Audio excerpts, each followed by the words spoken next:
Welcome to the Courage Barbell Unlimited podcast with your host, legendary powerlifter and strength athlete, Chad Ikes. For most, the journey of strength starts in the gym, but should inevitably expand through all aspects of life. Join us as we discuss all things strength. Now, here's your host, Chad Ikes.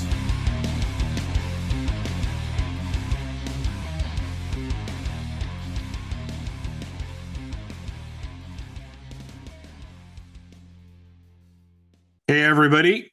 Today, we're very fortunate to have Joe Sullivan on, probably because I just kept bugging him till eventually he had to find some time to get me to shut up.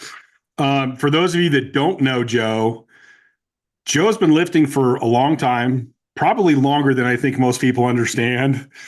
And he's done shit. I don't even know how many all-time world records you've got now. Six open and one junior, if that means anything. Yeah, that's like I always get on people's open powerlifting, and you have a raw squat of 850, wraps is 881. I don't know why it says single ply. You have 505. You must not have done single ply for a long ass time. I started in single ply like way back. That's probably one of your early ass ones. Yeah, so some of the entries are so goofy on there because it doesn't have all of my meets, which is funny to talk about, like how long I've been doing this, because my first meet was in 2007. And I was telling somebody the other day where it's like, and I know you remember, there used to not be like computers at meets. It was just the cards. And literally the guy over the mic was like, okay, Bill Smith is lifting, Bob Reynolds is in the hole, and Steve Johnson is on deck. And then would literally do that all day. Right. Cards. And it's like, one of the Michigan, I guess record keeper for USAPL, they lost a bunch of the records. So a big portion of my high school meets aren't on there, but those were all single ply. Yeah, because it says you started at 08, and then there's this big gap to 12, and I'm pretty sure he's been consistent that whole fucking time through there. Yeah, and then that's all the high school stuff. You actually start, and it's what I really like is because I think people don't realize this. You're not like this gifted fucking lifter guy. Mm-hmm. You were kind of a chubby kid. Kind of. And you started training, and you didn't, you're the perfect consistency. Mm-hmm. You kept going consistently. I mean, I know I tell people all the time, I'm like, dude, Joe moved and lived in different places. And he just trained with these better people. Mm-hmm. And he actually put a lot into this sport. It's not like you look at Joe and go, God, he's a genetic freak. Or I saw one of your posts earlier where somebody's like, he just has perfect squat build. It's bullshit. He actually worked for a long time and studied and educated himself and kept grinding. You're not the genetic all-time world record holder. You built yourself to do that. Yeah. Thank you, dude. And I mean, I think that's one of the things that is important for me to kind of talk about when I make posts, and just kind of make not for my own perspective to be braggadocious or anything, or be like, oh yeah, I worked for this, whatever. It's just, it kind of goes to show people that because when I first started, in my first meet in 2007, I was a 275 pound lifter lifting in single ply. I hit I think it was 1,075 pound total. No one looked at that kid and was like, oh, he's going to be great one day. Yeah. They looked at that kid and they were like, hey, good for him. Good for him. He's trying. That's cool. Good for that dude. And who would have known? But I just kept doing it, and I wrestled in college, and then when I didn't want to wrestle anymore, I was like, well, I still love powerlifting. I'm just gonna stick with this, and I never stopped. And 13 years into my competitive career is when I broke my first all-time world record. And one of that, along with the fact that my first total was 1,075, and my best ever total in wraps in sleeves is 2,069. So I just missed it, but my best total in wraps was 2,131. I've literally put over 1,000 pounds on my competitive total over the course of my career, and that's That's years and years and years, but like, And I mean, honestly, the first one was single ply. The other ones are yeah, raw too. yeah, 100%. And it's like, I don't know. I think it's just I think it's worth considering for a lot of people, whether it's like somebody listening to this podcast or somebody just starting off their journey in strength. It's like, you never know how far you can take something unless you try, and not Hmm. only trying, but trying for a pretty damn good period of time. Yeah. And I think that's it. I mean, the people, it's funny because I kind of do the same thing. And it's like, even saying it sometimes in my own head, I'm like, gee, Chad, are you bragging or what? Like, shut the fuck up. But it's Mhm. like, no, I'm not actually bragging. I just want people to know that it doesn't matter where you are now if you keep going. And I think another thing to be said for you is because I know lifters that have just been lifting for 20 years Mhm. and they get to a certain point and they stay there. You were putting in the time, but you've been continually to this day are still learning, still talking to other lifters, still coming up with other ideas, still trying different stuff. Like some people get caught in that trap of I just need to get stronger, and then they just keep doing the same thing over and over. Like ever since I've known you, which has been quite a while now, Mhm. you're always talking to other people. You're always doing something different. You're always expanding and trying new things so that you're not stuck in this one thing because what worked now might not work later. What worked at Mhm. a 600-pound squat might not work at an 800-pound squat. You're going to have injuries. You're going to have age. You're going to have different things in life. So you got to be willing to actually study and think and find what works for you at each individual time. Yeah, exactly, dude. And I think like even with the fact being that like when I first started to, or not first started to do that, but like I've been doing it my entire training career. But when I was doing it as a younger lifter, like mid, I don't know, like 2014, 15, 16, like that period of time, I did all of that and I surrounded myself with people that were better than me, training at Elite FTS, like traveling to meets out of state, doing all of that because it was from a selfish point of view. Like I wanted to continue to get better and I wanted to continue to pursue my own like improvement. And I was like, I like, luckily for me, I had a really good role model in my father and my dad who like was very big on telling me that like there's always be a student of the game because he was a power lifter way back in the 80s. He I think he only did bench only. I'm not sure. He didn't compete much, but he trained in the same gym that Cone trained in San Diego when they were both out in San Diego. And he always just made it clear to me, like, always be a student of the game, always understand that, like, no matter how good you get, there's someone out there that's better than you. And there's always more opportunity for you to learn. And when I was very much like just athlete Joe, I oriented myself in that way to try to improve my numbers and just get stronger and keep getting better and better and better. But now being like in my 30s and having like a lot of really talented people, both in terms of achievement and also ambition, on my coaching roster, because that's what I do full time now.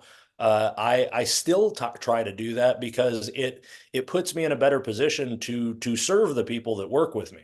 Because like if I just had one principle or like one viewpoint or one perspective, and I could only approach a problem from like my own, like my single frame of mind.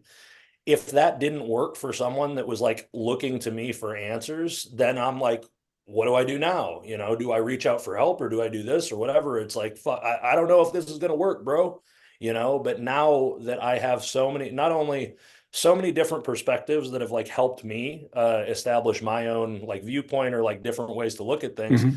I also have this killer network that is like one of the things that I'm most proud of because like I could call, like, if I had a guy who was like trying to squat like 1,300 pounds and multiply or something where it's like I understand the principles, but like Jesus fucking Christ, I've never had that much weight on my back.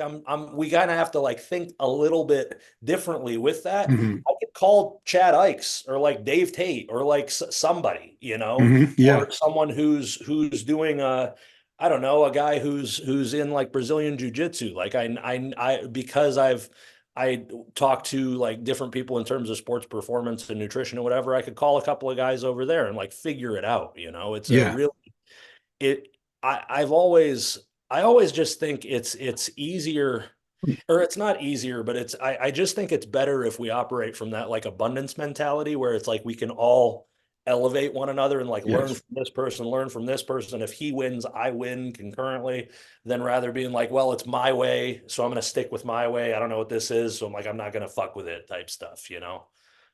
I always say I want to be the tide because I want to raise all ships. Exactly. It's interesting. I was talking, I think me and AJ talked when I had him on there, Roberts, and we were talking about coaching. And it's so interesting looking through social media to me because you see, I know a lot of good coaches that have 10, maybe 20,000 followers. And I see some of these coaches that have millions. And I'm like, these guys don't know shit, man. And me and AJ were talking, and it's almost like I would rather have a coach like you're describing who goes, listen, here's generally how I do it, but I know I need to meet what you need. And I know that there's a lot of different ways to get where we need to be. I want to help you find the best one for you. And you're willing to have, and you have that stable of other people that you can go back to.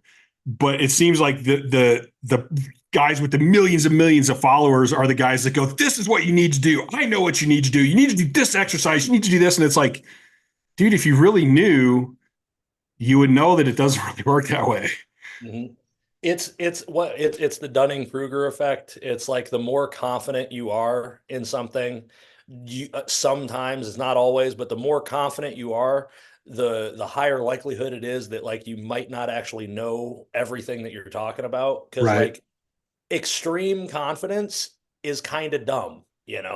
It's just the nature of the beast. Like I remember even thinking about like back in 2015, 16, like that time frame, I think about some of the opinions that I had, and I was fucking confident. I was like, I'm right. I know I'm right. Absolutely know I'm right. I fucking argued with motherfuckers on the internet. There are still people that are probably like, fuck Joe Sullivan, because I was a dick. I was a dick. I will readily admit that. But at the same time, I look back on it now and I'm like, huh, maybe I didn't know everything I thought I did. Or it's like, I still think I'm kind of right, but I probably approached that in a little bit off manner, because like they Yeah. were kind of right too. We were both valid in what we were saying. It's just I was looking at it from over here and they were looking at it from over here. So I think there's actually been a couple of times in my life where I'm like, that's it. I got it, dude. I got this shit down. I know this shit. And then life inevitably gives me a drop kick to the head. And I'm like, okay, shit, maybe I don't know it. Now I'm just like, you know what? I admit it. I don't know it all, but I'm getting pretty good at figuring it out. Exactly, dude. And that's the secret. And I always laugh at the social media thing, because like I have a lot of followers. I know, but at the same time, it's like you have to understand social media is a fucking game, It's a dude. game. Like so many of those guys with like millions or like hundreds and hundreds of thousands, like they make those crazy statements because they know, well, one, they may not know that they're crazy statements, and they may just like buy their own bullshit and drink their own Kool-Aid, and who, like, fuck, who am I don't know, like that's just what they're fucking doing, and there's always Yeah. crazy out there. But there's a lot of guys who do that shit because like I not to go completely tangent, but like I love living tangents, man. Seriously. living in Vegas, and I know you're up in Reno still, right? Yeah, not for hopefully not much longer though. Okay, got it. But living in Vegas, there's like a lot of social media. There's a lot of like influencer content and like Mm, that type of vibe here, and it's own thing. Like I engage in it a little bit. Like I do similar shit just to kind of like, but try to put my own spin on it to like right. have it like actually nuanced and whatnot.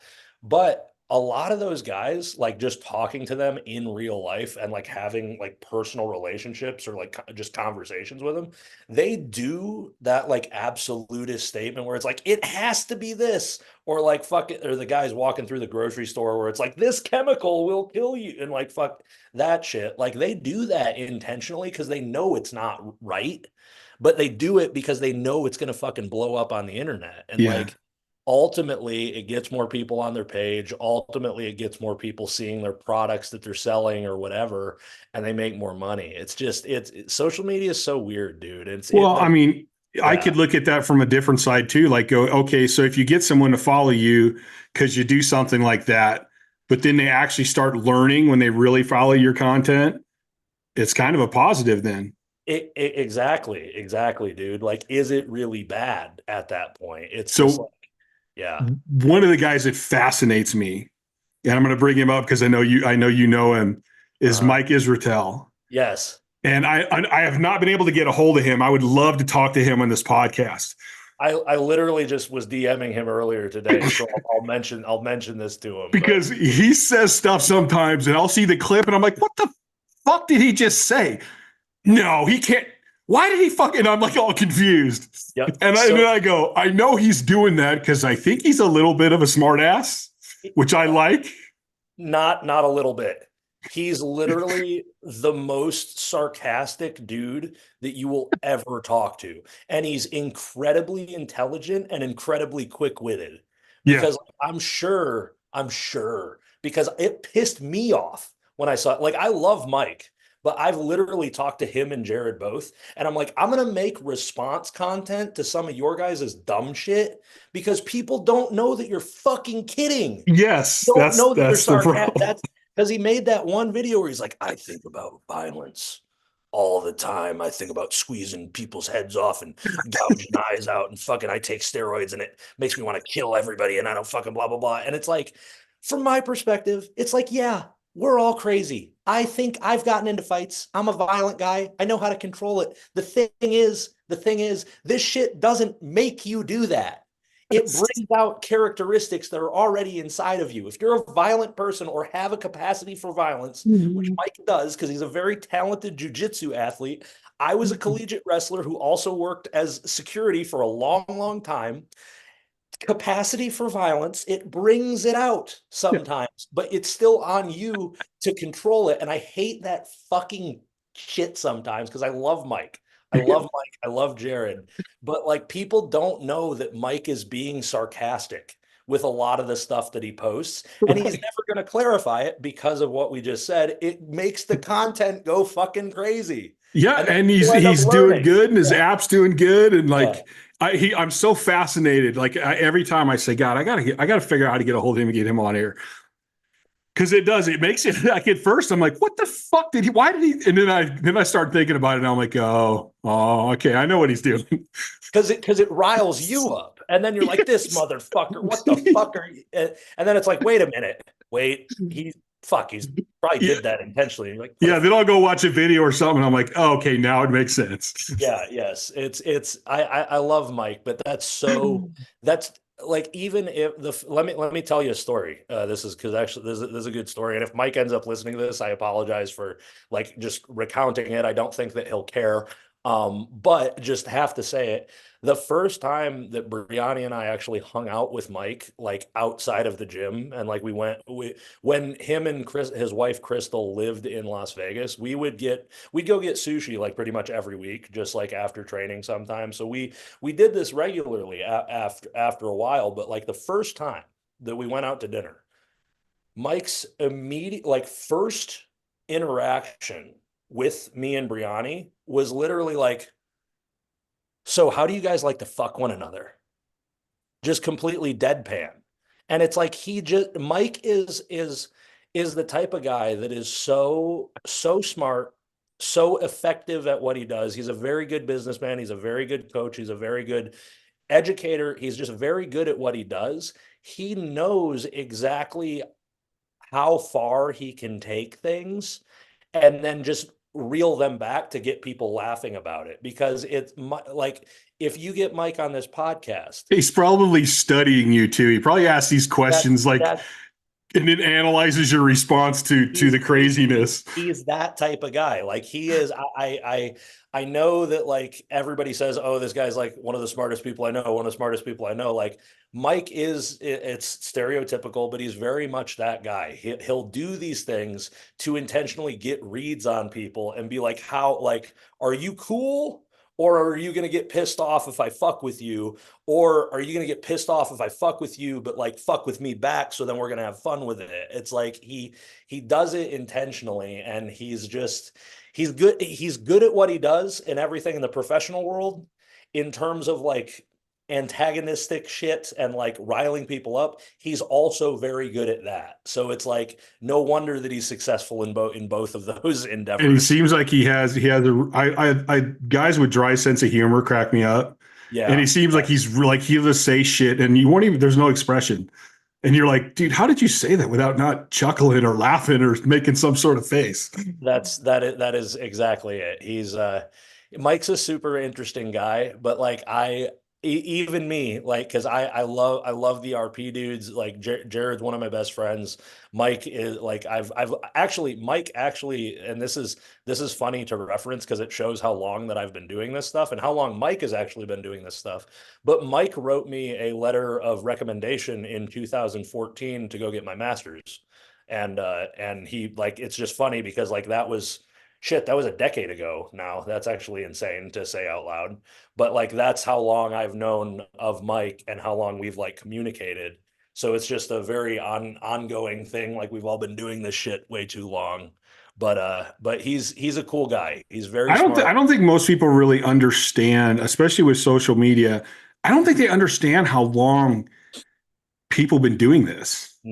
I'm like, to that point, I've honestly been really curious to see what like the state of social media is going to look like in another decade, because like you and I think about it and are like, okay, I can recall like this is what it was like back in 2015 or like 2010, where it's like learn to train seminars, like Elite FTS articles, T Nation, Yeah, I bodybuilding.com, think Outlaws.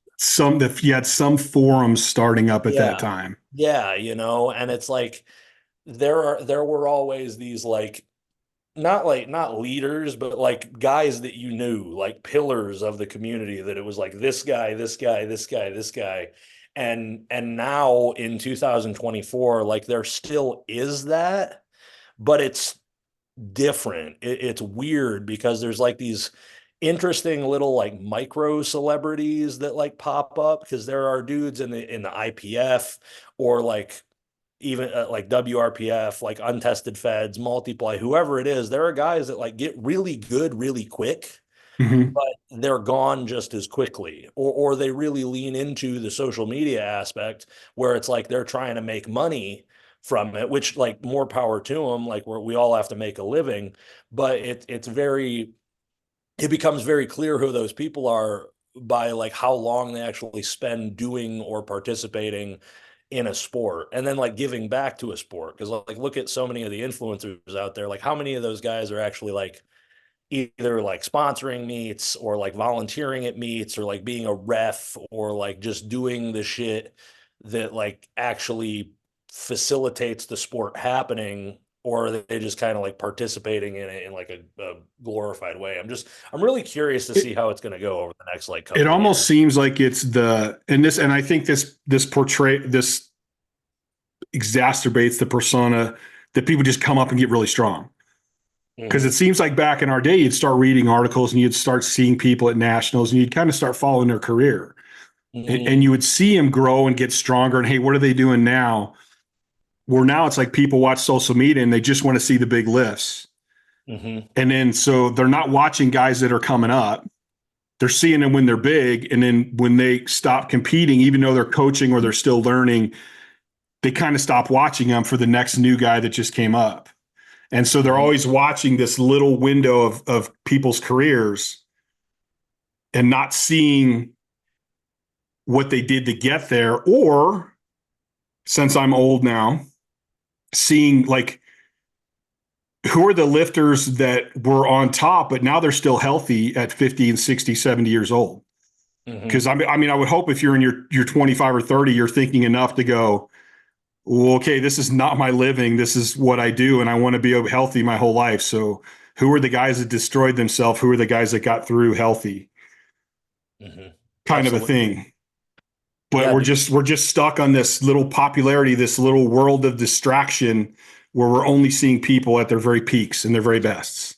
I know it's cliche to do, but I swear to God, I blame TikTok. Like I Yes. seriously, like it's, and I mean, I upload shit on TikTok. Like it's the same fucking thing as Instagram, but it's just we've whittled down or like narrowed down our focus and our attention spans to just such tiny little blips. Because like you were Mhm. saying, I that reminded me of like the attitude on Instagram, at least for me, and this was my perspective, so it might be slightly different than yours or whatever. But I remember being in like the mid 2010s where it's like I would watch lifters on Instagram, like watch people that I was competing against or people that I just gave a shit about seeing their stuff. Because back then, what on Instagram, like the vibe of Instagram, people would just upload their lifting. It was like, this is what I did today and this is how it went.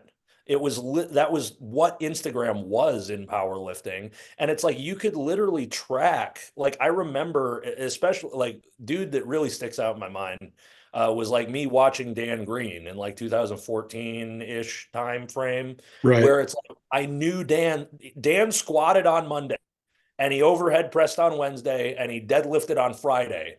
And it's like I don't know if I'm right in that, but like I knew that those particular days were the days that he did that shit because every fucking Monday he uploaded what he did for squats. And then Hmm. he uploaded what he did for this and what he did for that. And you could see people like you could track lifters' trajectories going into meets, going into their competitions, and like see that actual progress occur and it got you more invested in the journey. I guess I would think, and it gave you, or at least for me, it gave me a little bit more appreciation or understanding how long it took and how boring some of it was. Hmm. Because it's chopping wood to a point. It's just like putting in the monotonous, arduous work for that big goal. But now, with the fact that people really like the shorter, even in terms of like getting more engagement and whatever, everybody's like shorter reels. You got to do shorter reels because it's about like fucking pop, like information and then go, and then information and go. Hmm.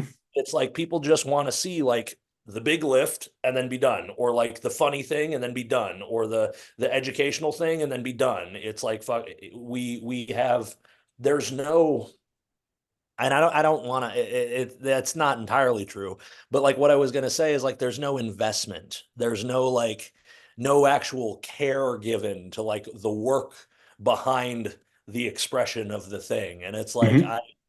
I don't know how any of us would solve that, and that's part of why I'm saying like it's really interesting or curious to think about like what things are going to look like in 5 or 10 years, because I know I'm still going to be doing this in some capacity, Yeah. and I just don't know what that environment is going to look like, honestly. Whether it's bad or good, it's just a really interesting thing to think about because it's I, so fucking different I already. hope it gets good, but I mean, along those same lines, like, there's a couple younger lifters, and I can get a lot of older people on my podcast because I know them, but there's a lot of young lifters I'm trying to get a hold of, and I usually have trouble getting a hold of them, because they're so fucking popular now. You can send them messages all day long, and they don't have time to even look at them. Hmm. But you'll look at Instagram, and I'm like, dude, I just want to understand better this person's training, but nothing gets posted in an order. It's like you Right. said, it's not about saying, here's my training. It's about how do I get more people? How do I get more interactions? That's what's been like not lost in translation, but I can't think of another phrase to like put there. But it's not, you can't guess anything. You can't like approximate anything anymore Yeah. because it's not about the training. It's about the Instagram. The focus has shifted, and I'm not saying that like the younger athletes like don't give a shit about actually making progress, but I just see I really it seems to me that like people don't care about sharing that progress unless it's going to benefit them in some form of like social media impact, engagement, or whatever. Hmm. Yeah, I know. I mean, even for me, like I always have these, I try to post, I'm really into, especially as I've gotten older and I look back at my career, not in terms of anything bad or good, but I want to look back at my career and go, what could I have done better that I can coach younger people? Like, how can I make them or help them avoid some of the mistakes that I made so they can make whole new mistakes to learn from?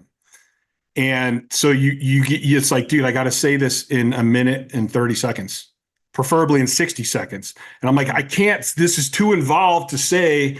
So, you do the best you can to shorten it up, but there's a lot that gets missed in that. And then, like, okay, I mean, if I post a 2-minute video, I always get messages back. You'll get more followers if you do your video under 60 seconds or something like this. And it's like, yeah, but there's this whole important level that's getting missed.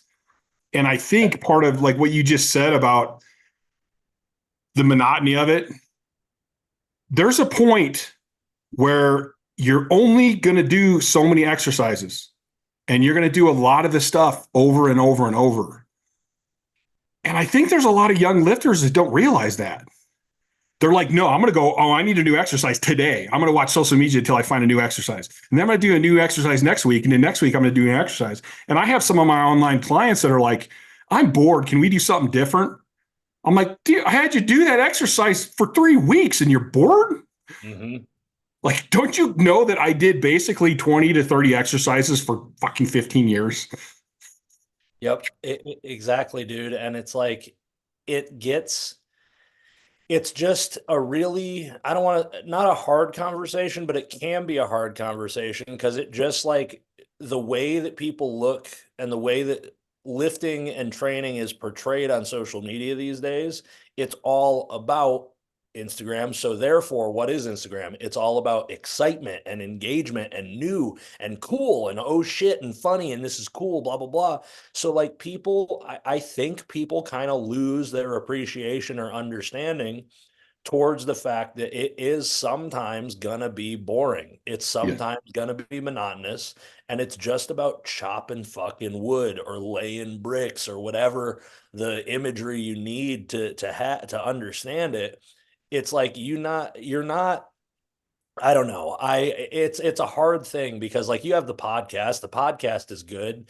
It's like this, maybe this is the means where it's like you expand upon the thoughts and then just hook them on Instagram. That's like a bunch of people's strategy, but it's just a weird thing. It's a weird environment we find ourselves in and like weird tools that we're using because like I know you live by the same approach that I try to, where it's live, learn, and pass on. Like I'm not, obviously I want to be the best power lifter that I can be. I'm still in the thick of it in regards to like competing and whatnot. But I know that no one's really going to give a shit about my records or my numbers like when I'm like 25 years from this point. Like there's going to be somebody that comes up that beats me and there's going to be somebody that comes up that beats that guy at some point. But the thing that we're remembered by is like how we help people, how we explain things, how we leave a positive impact on whatever the fuck we're engaged in. And that's the thing. And I don't want to be like too negative about it, but that's the thing that scares the fuck out of me in regards to Instagram, because I think people lose sight of that positive impact that they can leave. And just it falls too far into the algorithm, like engagement. I need more, because it's all about like, what can I get from putting my stuff out there rather than what can I give and how can I help by putting my stuff out there. Right. And then there's the conflict that I have is like, okay, I'm growing, everything's growing, but it's growing small. And I'm like, man, if I could get sponsors for this podcast and give more time to the podcast, I could do an even better podcast. So you're like, but I don't want to sell my soul to get the money to do the podcast if I'm not putting out the good content. So you're trying to find this balance of the whole thing. And I think you're like, I talk a lot about how our society just wants to be distracted nowadays. Like we don't want to solve problems. We don't want to fix anything. We just want to be distracted so we forget about the stuff that bothers us. And so even if I think in some terms, lifting can become that distraction for people. Like you have the person that's training really hard in the gym and they're doing a really good job. but their whole other life sucks. And I want them to understand that, listen, if you fix the rest of your life, it's actually going to make your training better, because in the gym is just a small portion of being successful in strength or bodybuilding or whatever it is. Mm-hmm. And so there's all these distractions, and it's like, all we want to do is be distracted. And I actually had on the podcast, I would do a section called the quotes. And the reason I came up with that is I like, when I scroll, sometimes I dead scroll through Instagram. Mm-hmm. And I'm just amazed at the shit I see. And I'm like, God, this is depressing me on society, you know? And then I'll stop and I'll go, no, rechange your thinking. And I'll go, oh, this is cool. Okay, this is cool. This is cool. There's these cool things on here. But I think we get so distracted that we just and we're, that's cool. And I thought, you know, I'm gonna do a section on my podcast called The Quotes, where I find a cool quote and I read it, and then I just talk about it for like 10 minutes, hoping that, because this is what I do on Instagram. If I see a cool quote, like, I'll capture the picture and like I'll think about it throughout the day. Like, I don't just go, oh, that's a cool quote, move on. Like, I'm like, no, that is actually a really cool quote. Like, I need to let that sink in. Mm-hmm. And so that was my idea of that portion, which I haven't done them in a while now, but I want to try to find a way to get people to stop. And now focus on that. Like, don't just keep scrolling, find one cool thing and focus on it. Mm-hmm. And like, if they're watching your Instagram, which everyone should go follow Joe on Instagram because he does great posts. Like, you do some posts and I'm like, dude, I need to stop right now because I want to keep this thought in my head for a little while. Because what he said really makes sense. And I think we need to slow down and find some silence and just start thinking about, take more time to let stuff sink in, not always looking for the flashy new thing coming up. Mm-hmm. 100%, dude. And honestly, like, I do a super similar thing. Like, my screenshot folder on my iPhone is like full of shit that I've just seen. But mm-hmm. I take it like, because obviously, like, you see my posts, like I like to write. If I have aspirate, and I mean, I know everybody's like, why are you waiting to do it? And it's like, I just haven't gotten around to it. But like, I want to write books one day. I want to like actually like write stuff to help with the whole leaving the legacy impact, like helping others. And like, I enjoy writing, and that's actually something that I do as a little bit of like a thought exercise. And I think that's why I'm so good at putting my words to paper. Sometimes I'll do the screenshot thing where I'll see like a really cool post on Instagram, or like something that just like sparks like, man, that was cool, or like, I want to think about that or whatever. I'll screenshot it or remember it, and then I'll journal about it. Like, I'll write about it and try to like just expand upon my thoughts, because that's always been the way that I actually like become productive in that type of thing. Like, if I sit and think with my own thoughts, I'm so ADHD and all over the place. Like, I end up thinking about a million different things. But if I actually take the time to sit and be like, what is this? Like, how can I expand upon this, or how can I apply it to my own life? Or some situation that I've seen or been a part of, that's where I can really like get the get the juices flowing, you know, and like think about what actually happened here, like understand the perspective, and that's another, tie that into the rest of social media, because what gets the clicks, what gets the engagement, it's reactions. Like, I mean, I don't know how political you go on this podcast, but like, the Olympics are going on right now. Yeah. And how reactionary have people been surrounding the Olympics? Oh, huge. Like absolutely huge. Opening ceremony, fucking trans people and making fun of Christianity and blah, blah, blah. And the guy like, with his ball sack hanging out. Yeah, and then everybody's like, well, you know, like, yeah, I could see how you say that, but also, like, you know, like the Greek god Dionysus is like the god of wine and was portrayed as a hermaphrodite, like both male and female, in all of their literature. I don't want to call it scripture, but like literature, whatever it's called.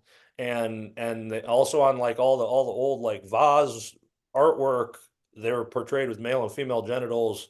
And there's also like a bunch of white horse imagery, and like, that was, maybe it's not exactly that. And people are like, no, fuck them, terrible. And then it's like, the boxer's a man, she's a man, she's actually a dude, fucking beating the shit out of all these other women. And then they're like, it's been confirmed. And then it's like, well, where's the actual source on that?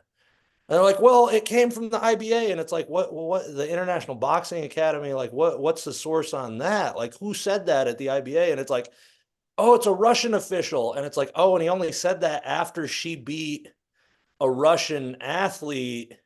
And then he got her disqualified by saying that. So the Russian athlete could still have an undefeated record. And then that guy was removed for taking bribes for doing a similar thing. Like, that's interesting to talk about. And then people are still. Well, yeah, it was. About it. It's funny you bring that up because I was talking about that after I trained my guys this morning. And I was like, it's so funny because everybody's like, that transgender girl was fighting. And I'm like, wait a minute. Like, everyone keeps saying that on social media, but nobody's actually looked to see what the real problem was. Right. Like, she was born a girl with a vagina, but she has the XY chromosomes. And that hasn't even been confirmed. Like but yes. So it's like the whole, we're going completely nuts and we don't even have all the information yet.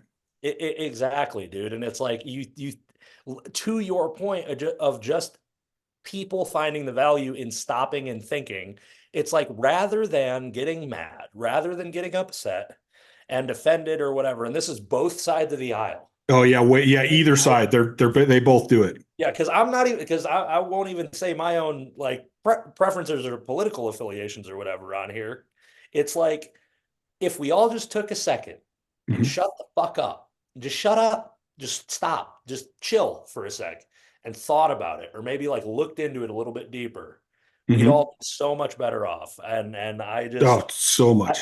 And it's just so the whole that, I mean, like, again, not to tangent too hard, but like the whole boxing thing with Imaine Khalif is her name, or was it? I think I don't know if that's how you pronounce it, but the whole thing with that is like, it's just so, it's crazy to me because like I'm in a committed relationship with a beautiful woman who's very, very good at athletics. Brianni, very good. She's best female deadlifter in the world currently, like fucking still battling it out between her and like two other girls. So it's awesome. But how often has this girl, who I know for a verifiable fact is a biological female, like she gets periods and fucking bitches at me like every other woman does in any relationship. How many times have I seen people call her a dude on social media? They've been like, oh, that chick's got a dick. Oh, she's definitely a he, or like, oh, I'll call her Brian or whatever. And it just it's never going to go away. No, it's never going to stop. Never. Because people are just it's the combination of jealousy, insecurity, and just anger and whatnot. But this whole situation has just really, really accentuated that, because people just don't know. And the fact that people don't know and they can't get all the information because it's held in the confidential documents or whatever the fuck. I don't know. She's from Algeria. I don't know the record keeping. I don't know if they're going to produce them or if anybody even is entitled to any of that or whatever. But it's like, just the fact that people don't know, that's where people flip the fuck out. Because shit that people don't, things that you don't know, it scares people. And they're like, well, that chick looks more male than my soft female coworkers that I'm around all day. Yeah. Who doesn't train at all, probably. Yeah. Yeah. Same could be said about Brianni. It's like when she's in the middle of a water cut or like 10% body fat out from a bodybuilding competition, got a little bit more defined cheekbones and like a little more veins and muscle fullness and whatever. Normal people that don't know, which is more, the population is larger than people that are familiar with this type of shit. They'll look at that and they'll be like, well, that doesn't look like any female I know. So because of the fact that makes me unsure, I hate that thing. Fuck that thing, because that's a guy. And it just drives up that polarity and argumentativeness. And then we're in the election season and everybody's just mad about everything. And then on and on and on she goes. Well, what's interesting about this now is, because I like to take life into training and training into life. This same kind of thing actually happens in training, because people get this is what I'm supposed to do. This is what I've always been told. And if you tell them something different, they go apeshit. Like, you don't know what you're talking about. You can't do that. You're on steroids. You're a genetic freak. You're this, you're that.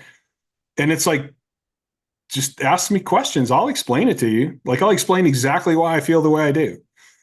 But they get so crazy because it's not what they've always been told. Or like because I backed off more than a lot of people did to get as strong as I was. And part of that was because of my sleep. But a lot of people are like, that's bullshit. That's not right. And it's like, do you know how many people I've helped? And one of the things I help them is like, dude, just take a step back, man. Like, take a step back, look, let's focus on your recovery and get that as high as we can and make sure you're recovered. If you have great recovery and you can train all the time, that's awesome, man. Keep doing it. But just because everyone does that doesn't necessarily mean you have that recovery. But you kind of get that same crazy reaction, and if you tell people, I think I was watching one of your posts earlier, or we were talking earlier about, tell a power lifter he needs to actually start moving and get out of one fucking plane. That's bullshit. I don't have to do that. I'm just a power lifter. I'm not an athlete. And that you're like, gee, I'm just telling you, like, relax. Yeah. And that's it's tribalism, dude. Like, we're opinionated creatures, and we find strength in community. And sometimes that community takes form of like political affiliations, or like opinions regarding like trans people, or female participation in boxing, or whatever the fuck. Or it could be like raw lifting versus geared lifting. Because look at that, like, you're a multiply lifter, or we're a multiply lifter. That's where you spent most of your time in your powerlifting career. I started in single ply, but I was a fucking teenager. Like 90% of any appreciable amount of time spent in this sport has been raw for me. That doesn't mean that we can't get along. But when I said earlier on the podcast, I think we were recording then, where like there are where I got into arguments in like the early 2010s, there were a lot of people in multiply, or like West Side dudes, or like guys who did a lot of like undulating training in that aspect. I looked at and I'm like, you guys are fucking stupid. This is fucking dumb. What do you mean? That's dumb as hell. Like, what do you mean you're not going to use a straight bar at any point up until the meet? That's fucking stupid, bro. Like, how are you going to be prepared to fucking handle that? And then some people would be successful with it, and some people wouldn't. It's like we're just opinionated creatures. And like, I wish, and obviously I can't change like the way that I approach things, but like, from my perspective now, because I'm the guy that people look at and they're like, that's fucking stupid, bro. What the fuck are you doing? Because I'm thinking a little outside the box and a little bit differently with like the plyometric work and the multiplanar work, and more like sports focused performance stuff integrated to powerlifting. People look at it and they're like, this is fucking dumb. You just got to squat. How is a box jump going to help you with your deadlift? That's fucking stupid, bro. And it's like, yeah, if you think it is, it is. But I can explain to you why it might help with more like quad involvement and explosive power off the ground, might build up proprioception to help you push harder when you have a barbell in your hands. And it might help. It's always a might. It could do this. It could do that. I've seen it help such and such people at this such and such level. But it's just easy to get opinionated, man. And like, I think going back to that whole social media thing, I think that we live by wanting distractions. And I think that short tidbit and our short attention span now exacerbates that whole problem. Just get emotional and get upset about it, and then fuck it, find another distraction. Yep. Exactly. Where I'm like, let's just slow the fuck down. And I think about this because I've always said I should have lived in the 1800s. I should have been in the Old West. And so I think about today's life, and I think about them, and I go, okay, so you didn't have running water, you didn't have this, but you know what? At the end of the day, you sat down and watched the sunset. Like, when you were working, didn't have your headphones on, you weren't listening to a podcast, you're just working. Like, their minds must have been so much clearer than ours. And I'm betting that they had better ability to adapt to situations and think about stuff instead of just jumping to a reaction. I'm certain of it, dude. And Like, I mean, it's funny because I got another one. A friend sent me a post, and it had this poem called "Lost" by David Wagner, and I mhm. have it right here. So this poem like got in my head, and I'm like, dude, I got to read this a couple times. So I saved it, and I've been taking notes on it. And I want to do another podcast on the strength and silence, and part of it comes from this poem. But it's like if I would have read it once and just said that's cool, I didn't take that much from it. But reading it a few times and reading it and percolating on it for a while, like I keep coming up with all these other things. Mm-hmm. Like I think you miss so much. It's the same thing. I mean, when I first learned to actually start powerlifting and start learning conjugate and all that stuff, if I would have just said, oh, that's the program, okay, I'm going to do it, what would I have got from it? But going, hey, this is going to be my program. I'm going to learn this program. I'm going to bend it to me, and I'm going to be vested in this program. I ended up learning a whole lot more, and I ended up changing it and expanding it and just continually learning to where I still change stuff today. Mm-hmm. And I think like tying that whole thing together with like the individuals in the 1800s or like 1900s or whatever time frame it is, where like they didn't have the distraction, they didn't have the earbuds or the phones or whatever. It's presence of mind. Like Mm-hmm. people have lost that skill to be able to just like to be able to just be present.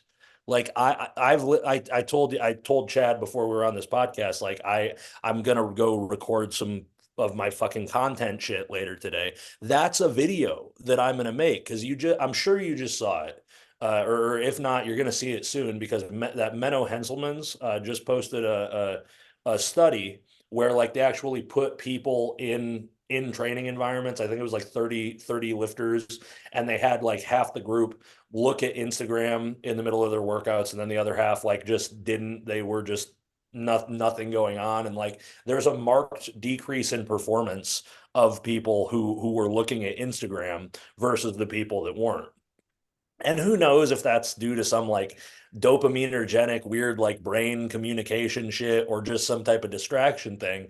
But one of the best things that anybody can do, and this is where it's like I will make an absolute statement, because most of the time it's like, well, this might or this might, but like everybody, I'm so confident that everybody would see so much improvement in their lives, whether it's during training or whatever, if they just took a couple of moments during the day to just sit and be in silence and Mm-hmm. think about who they are, what it is that they have going on, what it is that they have to do or whatever. Because like we've lost that skill. Like even me, man, like I'm sure you do the same thing. Like it's too easy these days to throw the AirPods in and be like, I'm just gonna have fucking music going on, or I'm gonna have like a YouTube video or some podcast or an audio book or something when I'm doing shit around the house. And it's like, yeah, okay, yeah, taking up maybe it's multitasking. Maybe I'm learning or like doing something while I'm doing something else. But how can you expect to be the best that you can be at the one thing that you're doing if you're doing a bunch of other shit at the same time? Like one of the best recommendations or one of the first recommendations I make to my clients, like if they're struggling with a technique cue or like it's something in regards to like executing a movement to like the degree that I need them to or they want to or whatever, is like take a second, just take a second before you do the lift. Because I understand you don't want to be thinking when you're like squatting, but before you squat, if you literally just sit down, put your fucking phone down, sit and be like, okay, what do I need to do here? My knees keep caving in and like my feet keep pronating and I look like I'm fucking doing a good morning out of the hole. What do I have to do? All right, Joe told me I have to keep my lats tighter, pull my like elbows into my brace and like brace really hard and push through the middle of my foot.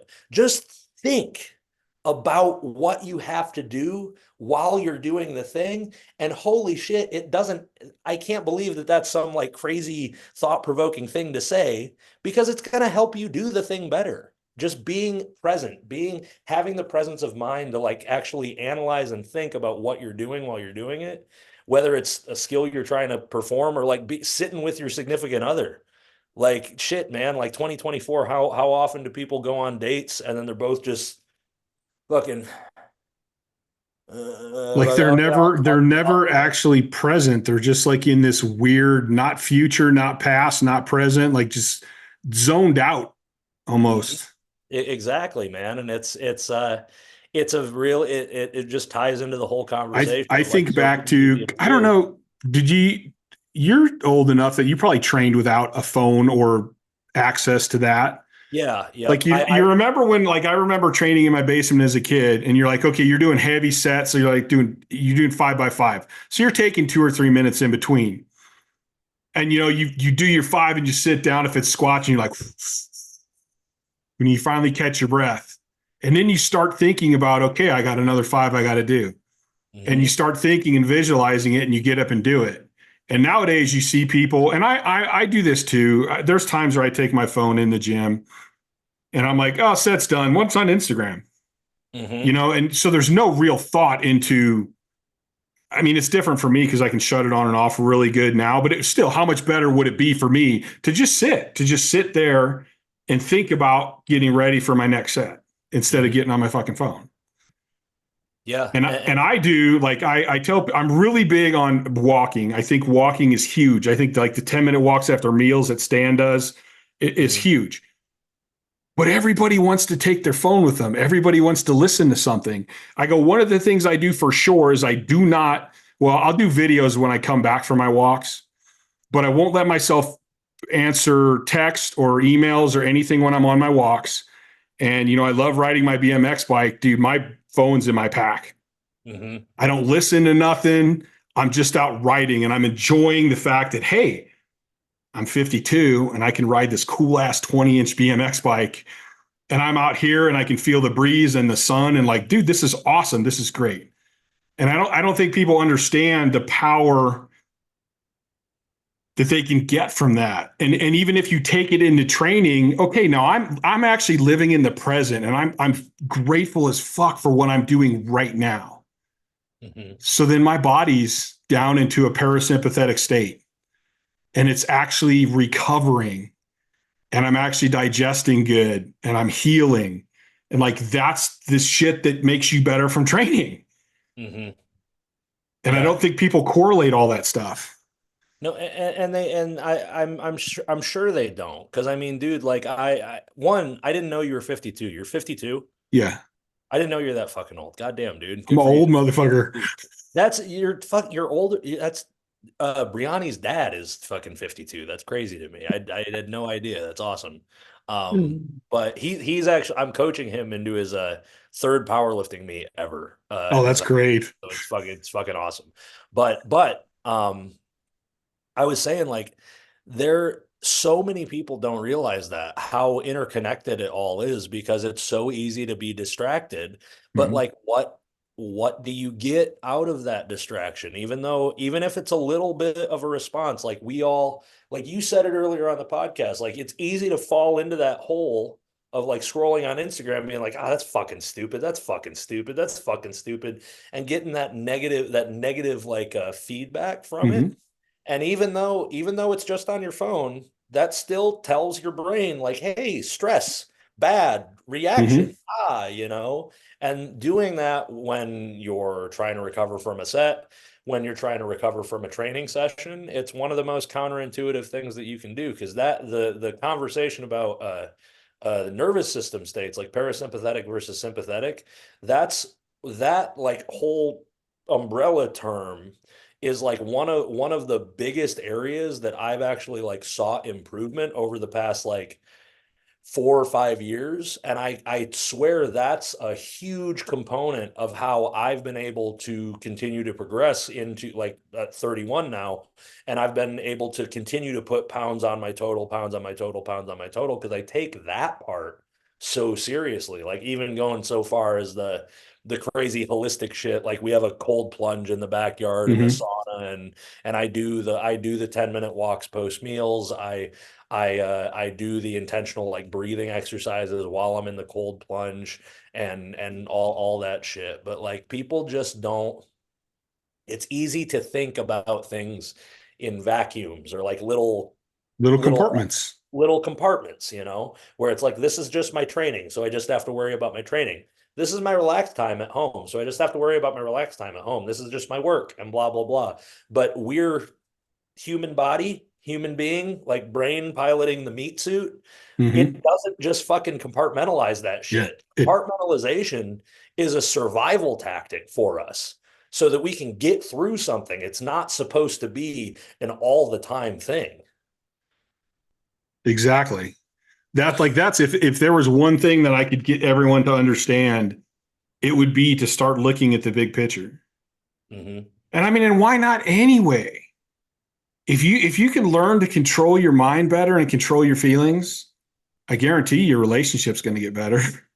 If you can Mm-hmm. learn to go, hey, if I communicate better, it's going to create this less stress, which is going to help my training. But what's also going to help you communicate with the people around you, the people that you love.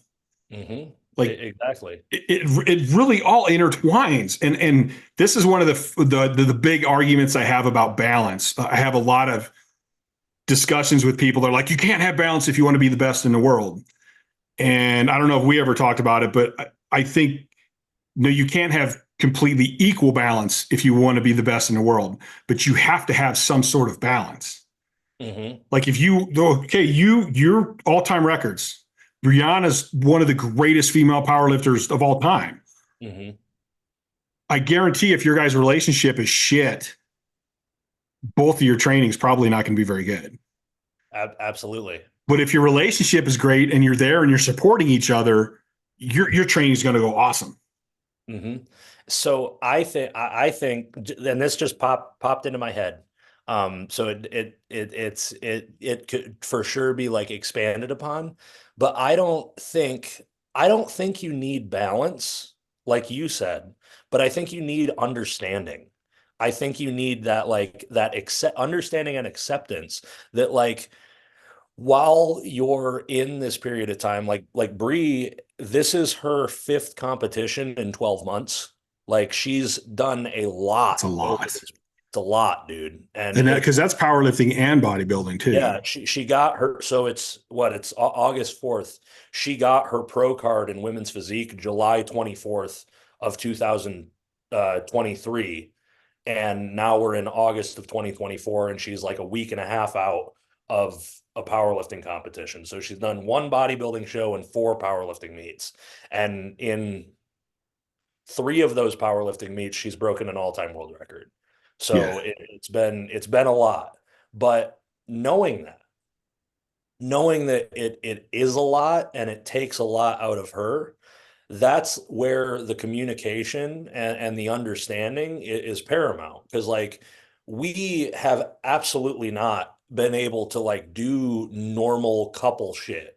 Like, Mhm. as funny as it is, people are continually like, and I call her my wife sometimes, but it's like, we're not married, but we've lived together for 4 years. Like, she's my life partner. But people are like, why don't you just. You guys moved to Vegas together. Mhm. Yeah, Yeah. yeah. It's a funny story because actually, the first time we hung out as boyfriend girlfriend, I invited her to my family Thanksgiving and just introduced her as my girlfriend without talking to her, because I was like, it's happening whether you like it or not, and you can tell me no, but like, this is my girlfrend Brie, and she's like, what? So And I'm like, when you said that, did you kind of look and see what face she yeah, yeah, made? and she was like, hi. And I was like, ah, sick. I was like, good, fuck yeah, all right, we're cool. But yeah, like I plan to spend my life with this lady, and it's like we're best friends and we work really well. But like, this past year, we have not been able to have like a normal relationship. Like, we're not going on many dates. We're not doing a lot of stuff together other than training and working and like getting closer to her goals and my goals and whatever else. It's just like, we have entered that situation having had the conversations that were required to basically like set up the parameters of like, this is what's going on right now. We understand that like, this isn't a forever thing, Hmm. because like you said earlier, I'm the same way. I genuinely believe like I don't want to say the less you care about powerlifting or the less you care about your athletics, but the less of a death grip you have on it and the more like understanding that it is both one of it's a benchmark and like a core aspect of my life, but I also know that all it takes is one quad tendon rupture or one like nerve injury or whatever for it to go out the window. You have to understand that it isn't the end all be all. It can absolutely be a priority, but priorities change as you go through life, and that's okay. Well, And it was like you said too earlier, where it's like my name's only going to be remembered for powerlifting for so long. right, Like, and at some point in our lives, and I'm to that point, I could probably be a lot stronger than I wanted to right now, but I'm like, there's a point where you're just holding on, and where I'm just holding on as much as I can. Like, you yeah. can't stay strong your whole life. It's just not possible. Right. And I mean, and that's the thing though, like you might be able to, but if you do, that life of yours is not going to be as long or as fruitful as you would like it to be. Yes. At least in my from the things that I've seen, because I've had that same conversation with like I just told you I'm coaching Brian Terry, Bree's dad, who's 52. I have oh, I don't know what the actual, I think it's like 7 or 8 at this point, but I have like so just under 10 individuals who are all like 55 plus on my Mm-hmm. coaching roster. And I honestly, I love working with the masters folks because it's just a different type of appreciation. And because I went to Midwest regionals with 2 of my masters lifters, and then went to uh, mountain regionals in Utah with 2 more of them. And just because it was like back to back, and I had all these conversations about like continued participation in the sport, it got me thinking about like, what is that going to look like for me? Because I've just topically, like I've talked about, and I said earlier, like I'm still in the thick of it because I do think that I can do better than what I've done and like be stronger, like actually Mm-hmm. hit stars. And being 31, I still have time. You have Like a lot of time, actually. right. And it's like I fully understand that, but at the same time, I've always, especially as like a younger dude or like in my mid 20s, I always looked at it as like once I hit like 35, 40, I'm gonna retire. And it's like I'm just I can't do this anymore. But then I see these masters lifters and I'm like, I don't know if I'm gonna retire per se, but I might, and this is going to be up to me. This is like a thing that I'm going to have to figure out for myself. I may get to a point where it's like, well, I'm not going to retire, but I could just be the guy who still shows up to a meet and maybe just does it beltless. I mean, look at Trevor Mm-hmm. Jaffe. Do you know Trevor? Have you ever talked to him? I know of him, and we've Okay. actually messaged before, but I've never in person. We've never sat down and talked. Oh, cool. He's another great coach. He's very, very good at what he does. But like to tie that into the conversation, like he just did a entirely beltless meet just Yeah. because he wanted to. He used to be a guy who was like chasing all-time world records, chasing legitimate like all-time PRs. But Trevor, I think, is 44 now. And it's Mm-hmm. like I think about that for my own self, and I'm like, man, I might be because I don't want to not participate in the sport.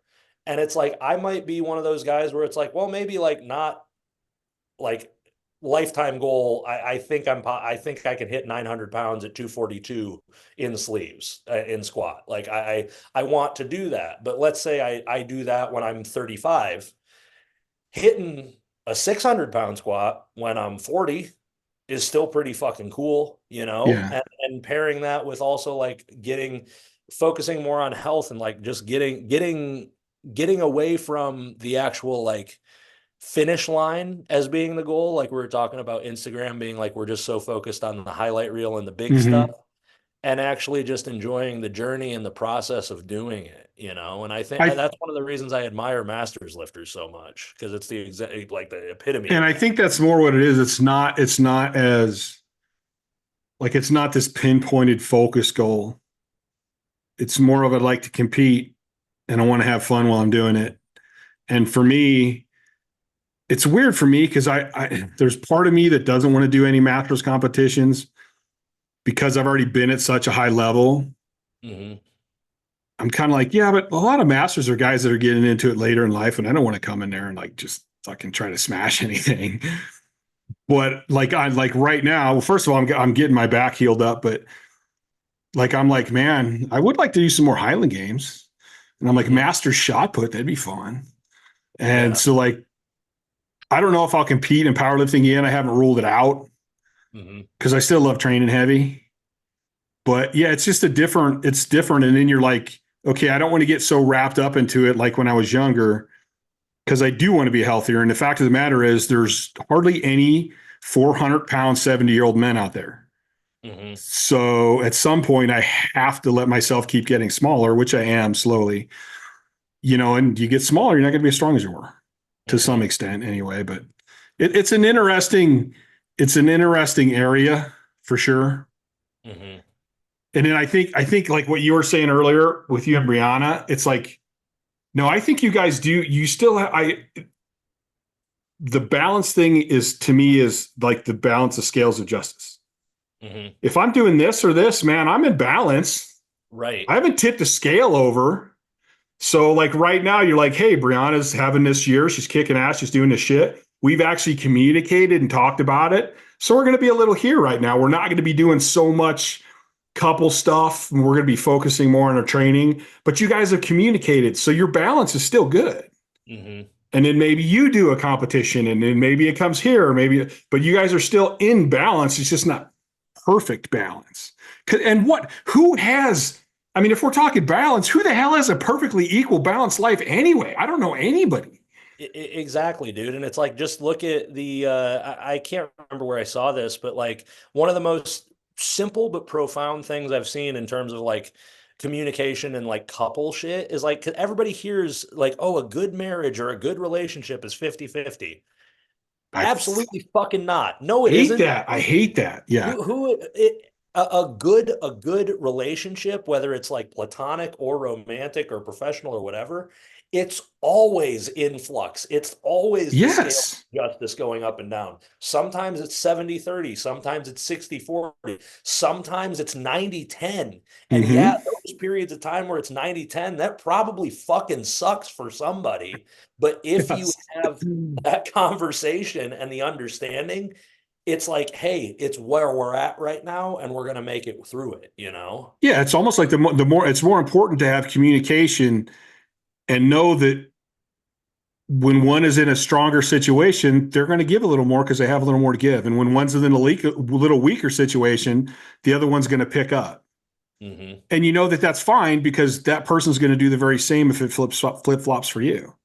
Yep, exactly, dude. And that's fucking on communication and like good collaboration, whether it's whatever the relationship is, So one of the things I was thinking about, because I know that you study and you're always researching and looking for better things, I wanted to talk about the point where it goes from science to art. Or magic. Or magic. Yeah. I mean, because I feel like I've always kind of been blue collar.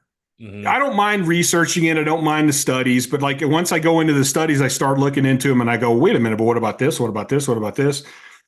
And it's like, for me, there's this part of like, yeah, okay, your studies say this. This is what I've seen worked. Let's start with this and be willing to try it. And then I often wonder about new people that come into lifting with today's social media.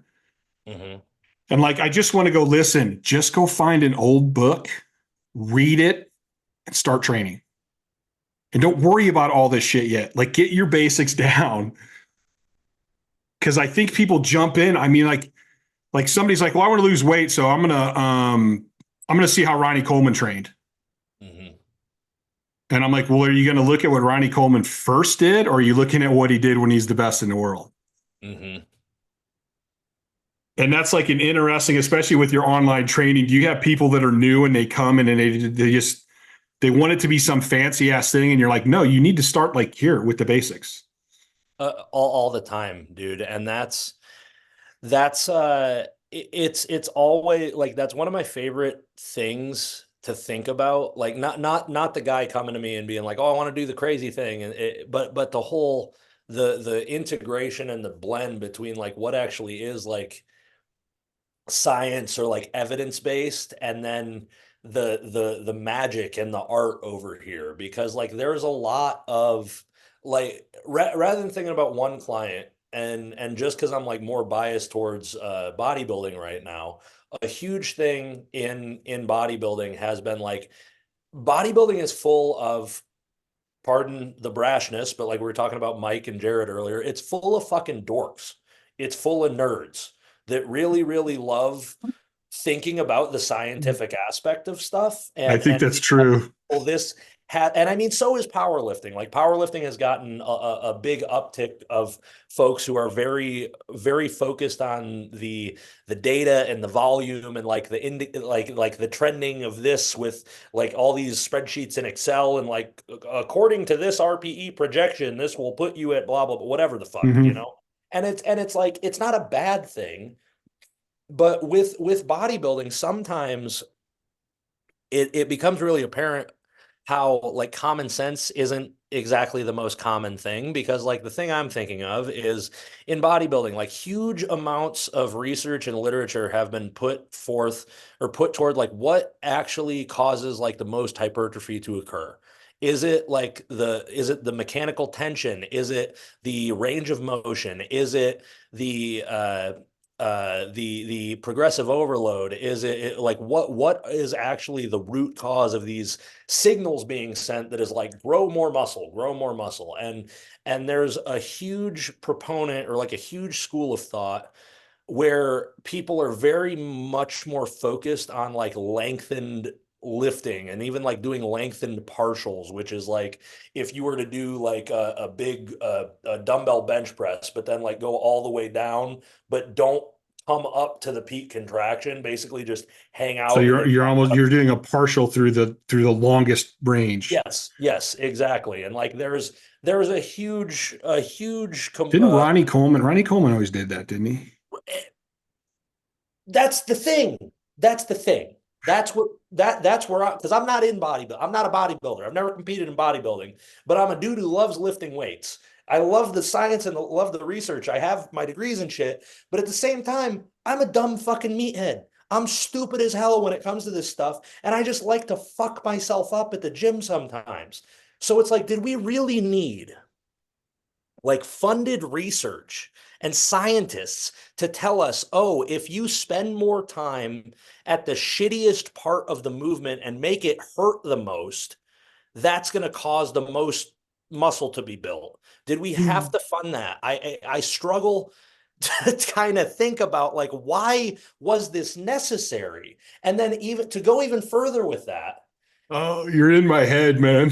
to go even further with that, you think, and I know I'm sticking with bodybuilding, but you could apply it to powerlifting too, Same thing, yeah. with reverse bands or like accommodating resistance and whatnot. People are like, well, you shouldn't do forced reps or assistance reps, or like, why are you reverse banding a squat? That doesn't make any goddamn sense. Like, why are you helping yourself at the worst part of the movement? That doesn't make any sense. And it's like, okay, yeah, I get your perspective, but like we talked about earlier on the call, stop and think and maybe like just ponder it for a moment. Because if I'm doing a forced rep on an incline barbell bench, if I can hit 315 for 10, but then my training partner is like, all right, we're gonna fucking do an all you bro, like upright row or whatever, and helps me through two additional ones, it's still lengthened position, really fucking shitty. And yeah, it might not be 315. It's not 315 for 12. I did 315 for 10 with two assisted reps. But Mm-hmm. those two assisted reps put me into the territory where it sent more of the signal for hypertrophy, or like a reverse banded squat. If the guy can't squat 800 pounds, but you throw reverse bands on and he hits 800, and it's only 800 for like the top portion of the movement, but he's more familiar with, and the tissue is more prepared for the load that he wants to achieve. at some point. Don't you fucking think that that would fucking help, Yeah. guys? And we don't, and that's where it's like maybe if we got like I wish that sometimes there were dumber, more like boneheaded people doing the research than the guys who are extremely analytical. Because I think if like, and not to be braggadocious again, but Chad, I feel like if you and I were in some of these like research studies and we were just like, yeah, that makes sense, but like, what about like, wouldn't it just make more sense to do this? I feel like that could help a lot of this Oh, because it's I totally agree. the research comes out and it's like, yeah, that makes sense. Or like, oh, that's cool. But then the magic, the art is taking the actual evidence and like the piece of like the research study over here, like the bullet point that is like lengthened partials are better for hypertrophy, or like I don't know, potentiation sets. So like potentiation sets can cause greater neuromuscular activation for 1 rep max strength. And then it's like, okay, so these things make sense over here in this little vacuum, but that doesn't mean you should do only lengthened partials in your training or only potentiation sets. But then it's like, well, how can I apply this to my dumb meathead shit? And it's like, oh, maybe if I do some forced reps, even though it doesn't count towards a rep PR, maybe that's going to cause more muscle growth. And maybe that's not bad. Maybe it's not bad if your dude helps you out force some reps like at a certain period of your training. Or maybe like the potentiation stuff, it's like, maybe if I do some jumps before a deadlift, it could help me pull more because it's going to fire up my neuromuscular capacity to engage the shit in the way that I need to. Well, I go back and I go, some of these studies you're doing, like guys have been doing this for years. Exactly. Like you're just doing a study to prove what we already knew worked. Exactly. And I made, not to make it all about jumping, but I made a post about that when there were a couple of guys who like made posts about how plyometrics and powerlifting are fucking stupid and like this is a waste of time and you're just going to cause injury. And I'm like, you guys realize the guy who is literally called Dr. Squat, Fred Hatfield, wrote a whole goddamn slew of articles about how he incorporated plyometrics into his fucking training in the goddamn 80s, right? Yeah. It's like wait a minute. Oh, guys. I think doing this stuff. When I was on the table talk, I went through this, and I'm still kind of doing this right now, because now I don't really have any events planned. I like to mess around with shit, and I like to just throw different shit at myself. And if it works and it seems good, I'll do it with my clients. So I got back into this. I loved HIIT training. I started bodybuilding because that's all the information I had when I started, and I loved Arthur Jones and Mike Mentzer HIIT stuff. It's just fucking fun to me. So I'm like, I wonder if I can throw some of this in with my powerlifting stuff. Let's see what'll happen. And I was talking to Dave about it on the table talk. And I go, it's working. Like my guys are getting stronger. And I got them doing like this old school kind of bodybuilding shit. And Dave makes this great point. He goes, well, is it really the HIIT stuff or is it just that you changed it up? And I went, wow, yeah. That's so simple. It's fucking profound. It could simply be the fact that we changed it that made it work. And then when I look at these studies, I think about that. It's like, well, what were these people doing? And more than anything, like the studies that impressed me the most that I've ever read are placebo studies. I'm absolutely fascinated by what the human mind can do. So I'm like, I say this often. If I have a program that I think is like, this is the best program this person could ever do, but I know it's a style that I hate, I would rather put them on a program that's maybe scientifically a little less, but they actually really enjoy it. Because I'll bet you they're going to get more gains just because they enjoy it, just because they think it's going to work. So like, to me, it's like you can do all the studies in the world you want, but there's some things you can never study. Like somebody's mindset, if they believe in themselves, at one point I had somebody, because I used to fluctuate my weight when I was powerlifting because I didn't like 385. Felt really strong, but I didn't like carrying it all the time. So I would drop down to like 350 or 360 and people are like, how do you do that so easily? And I go, honestly, I start telling myself throughout the day that I'm dropping weight. Mm-hmm. And they're like, do you change your diet and everything? I go, I cut back a few calories. I had a little bit of cardio. I go, but more than anything, I just tell myself all day long that I'm losing weight. Mm-hmm. And they're like, really? And I go, yeah, it's really all I do. Mm-hmm. And that's always been one of the most, like, to tie that into something that I do with my more, well, not just my elite lifters, but like just some people that have like particular, it just depends. Like, because some people like have like a mental block or whatever, but like one of the, like, tying it back to the whole presence of mind thing, the power of the mind is like the most like unable to be like measured and just remarkable things in nature, because I've seen huge amounts of success, and with the people that I've given it to, including Briani and Hunter Henderson, who's a female all-time world record holder in squat. She squats like 683 at 181. It's insane. Unbelievable too. Crazy. Absolutely.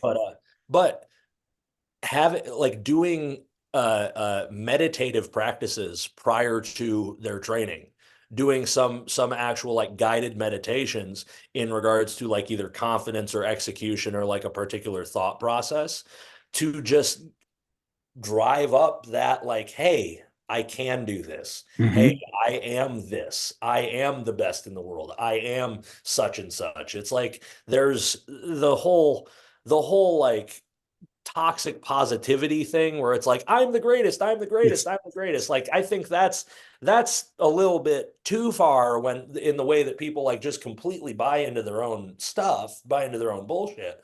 But if you have like a task or a thing that you need to achieve, like you want to drop weight, or I want to like not have any fear when I get under a barbell or whatever, sometimes the best thing you can do is convince yourself that that's what you're doing, or that's what Mm-hmm. you're going to experience. Because if there's ever any doubt in your mind, that's that first little, that sliver that's going to cause that thing to fucking unravel and open. Mm-hmm.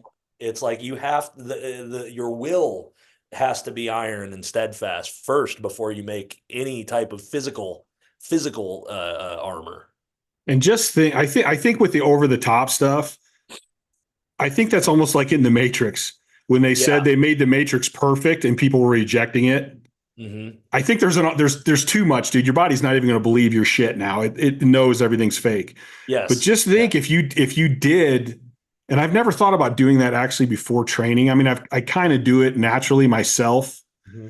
but actually setting it up for your clients to do this before you train, just think about how much more consistency they're going to have with great training sessions. Yes, a thousand, because it forces the thing that we were talking about, that presence of mind. That's why I Yes. love doing it. For anybody listening, like, So download. over a year, you could have 30 bad sessions, but if you do that, that's 30 good sessions, 30 more good Exactly. sessions. Exactly. And it's like, even if it is like a bad session in terms of like what you did in that session, it still gives you a better like state of mind to be Mhm. in, to analyze and like figure out what went wrong, how can I improve it next time. But Yes. Chad, download, and I know we're still on the air, so anybody listening, download the Balance app. It's called Balance. They give you a free first year, and that's literally what I use for all my clients and for my own meditative stuff.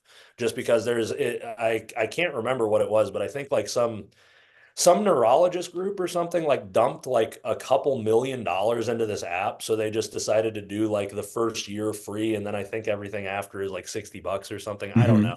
But I use, because we're talking, well, again, it's a good thing to tie in the entire conversation, because we were talking about the vestibular system and like balance and eyes. And Hmm. that's a huge component of coordination and like figuring out where you are in space. One of my favorite meditations to use before I squat personally, and it doesn't work for everybody, but like if someone downloads the app, you should try it, is using the ease into work meditation with the focus. because it literally will have you, it walks you through a situation for like 5 minutes where it talks, the narrator tells you to pick out certain things in the room, like find something to focus on for 5 seconds and describe it in your head. What color is it? What does the texture look like? And it's like you're using your actual like visual cortex to focus on things, and because that's it's a tech. I think Chad, you've had experience with panic attacks, Mhm. and what is a way for people to cope with or process panic attacks? It's like focusing on something to touch or to look at or to like sense, because it gives someone an actual like anchor point in that moment in time to Mhm. increase what that presence of mind to understand that like the world isn't ending and they're not dying. And it's like Right. that's a panic attack. But when we're inside of a training session, what do we want? We want that same presence of mind. We want that same focus and attentiveness. So let's use those same strategies to like upregulate that part of your brain and be Mhm. like, hey, I'm very aware of what's going on right now. And it's just a more consistent way to take like 3 to 5 minutes, because all these meditations or all those in that context are 3 to 5 minutes. Takes 3 to 5 minutes before you get under the bar, and it just makes shit so much more consistent. No, that completely makes sense to me. Just pulling you right straight into the present Hmm. and getting you focusing on what you're doing at that very moment in time. Hmm. Yep. Past doesn't matter, present or future doesn't matter. What are you doing right now? Are you giving everything 100 right now? Yep. That's exactly it, dude. That's fascinating. Yeah. Okay, so I know you got some shit to do today, and so we're gonna wrap this up. But damn, I have so many things we could possibly talk about. Um, so I'd like to get you on again. I know you're busy all the time, and I would still love to get Brianna on. And I've messaged Hunter a couple times about trying to get her on too, because they're like Has Hunter, just your group in Vegas is crazy. But like I Vegas is actually there's a lot of good lifters and stuff down there. Dude, and that it's one of the reasons that like I'm really happy Bree and I moved here, is because it's just the population density of not just good power lifters, because there's a lot of great power lifters here, but just really great athletes Mm-hmm. and people who are just doing stuff, like it's very entrepreneurial focused and very like goal driven. And while there is a lot of the social media bullshit, it's still a good group of people to surround yourself with, because it's like the old cliches are cliches for a reason, but it's like you're the average of the five people you spend the most time with. Mm-hmm. I probably spend the most time with Hunter Henderson, Brianni Terry, Jared Feather, and I don't know if I have a fucking fifth one, but like those are still really very, very effective, very, very No, and good. I think say you're around people that are also trying to improve every aspect of their life, and you're around people that are doing a little bit of meditation and thinking about like, you kind of have your buddies that you hang out with that you just bullshit and get stupid with, Yeah, which is cool every now and then, but you need to kind of spend more of your life with people that you have fun with, but you're also like striving to continue to make yourself better. And that's almost a rarity from what I know. I mean, I have a lot of people that I know and a lot of friends, but there's very few of them that can sit down and have a conversation like we just had, yeah. where you're actually really like, no, I'm just trying to be better. I'm just trying to be a better human. And if Mhm. I can be better at lifting and do all this other stuff and make a positive mark in the world, that's a big thing too. Absolutely, dude. And I think that should be everybody's goal. But if you've messaged Hunter and she hasn't seen it, like her Instagram is fucking crazy, dude. Like she's got, so like people are always trying to get a hold of her. So I'll talk to her about it. I'll bring it up to Bree too, because I know she'd be totally down to get on here. And you and I can for sure plan another one like for probably September, honestly, Mm-hmm. just because we're gonna be in Ireland for like 2.5 weeks. But beyond that, like I'm absolutely, dude. I love conversations like this and just talking about like the actual the magic aspect. That's the fun part, man. Yeah, that's like I love the science. I love all the different studies, but it's like I still love what's the part that makes that person the absolute best? What's the part that drives you to do an all-time world record? Mm-hmm. Like, I kind of know what some of your training is. I kind of know how you split it up. But I know lots of guys with all-time ones who all train different. Mm-hmm. So it always goes back to that mindset to me, and I'm fascinated by that mindset. And like, I'll walk away from this podcast thinking about some of the shit we talked about, and I know I'm going to have more ideas and I'm going to have more thoughts. And like, I love that I can talk to people and walk away still thinking about more stuff and taking stuff away. Like I'm not a classroom learner. I'm a learner by like hanging out and talking to better people. Yep. That's what gets me excited. Dude, literally look at what you said about me, where it's like how I was always trying to be around different people and training at different gyms and traveling. Like that's the exact same deal over here. Like I've never been the guy, like obviously I read and do all that stuff, but like I really think the value for anybody is inside of other people. Yes, I truly believe that. Yeah. So it's Joe Sullivan _AOD. Mm-hmm. If you guys aren't following him, follow him, man. I'll do a link when I get some shit up on there, but because he does a lot. You do a lot of really cool posts. I don't know if I always respond to him because sometimes I'm just like, fuck, just tired of this fucking social media. Hey, dude, it's totally good. You still have one of my favorite videos of all time. Which one? The one where you bend that fucking bar and that shitty. I smile every fucking time I see that video. It's never gonna die. Like I literally looked at the original YouTube video. The original YouTube video has over 20 million views now, and it's really like it's never gonna go away. The thing was on like that. It's just so classic. God. Like everybody's like, "Fuck yeah, I wish I could do that." and I'm like, yeah, I'm glad I did it, but it's also like, oh, I fucked my neck. Yeah, you tweaked yourself. So whatever, man. It's funny. It's my little claim to fame. I always said that was the thing people were going to forever know me by. Like, even if because at that point I had no all-time world records. And I'm like, man, if I ever do anything, there's still just going to be, hey, you know, Joe Sullivan, who the hell's that guy? You know, the dude that bent that fucking bar in the gym. Oh yeah, I know that guy. and it's the fucking truth, man. That's literally the go-to.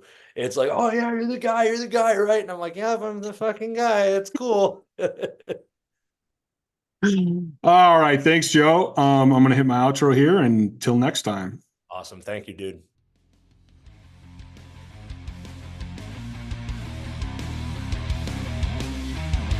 Thanks for listening to the Courage Barbell Unlimited podcast.